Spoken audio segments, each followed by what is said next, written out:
So I suppose we're approaching crunch time. We're aware that the stakes are very high. It is our view that in the midst of this chaos that there are many in Britain, in the British political establishment, who have played a game of chicken with Ireland and with Irish interests. That is a disreputable way to carry out your politics, to say the very least. But we remain firm. We have commitments from our partners at a European level that Irish interests, the needs of this island, north and south, have been fully recognised and understood and will be protected in the most fundamental of ways. And we expect that those commitments will be honoured.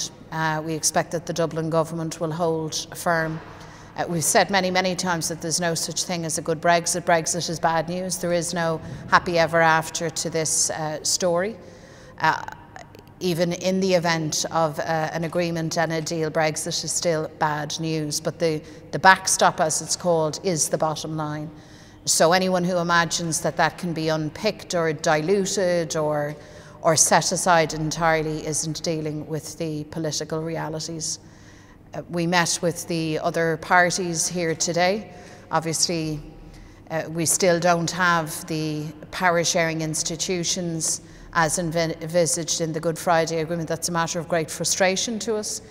We regard it as a disgrace that we don't have a good, accountable, progressive government for the people. And that is plainly because others have sought to deny what are fundamental rights, basic rights to sections of our society, and that's an intolerable situation. I think the DUP position on Brexit, frankly, is reckless and irresponsible. It's certainly not in the best interests of Ireland or the north of Ireland or any section of our population. Obviously, things now are reaching a crescendo. We're towards the end of the road in all of this, and decisions have to be taken. And I would just urge politicians of every stripe to act in the common interest, to act in the interests of workers, of communities, of industry, of the economy, of society, of political stability. And anybody who is interested in those things understands that a crash Brexit would be catastrophic.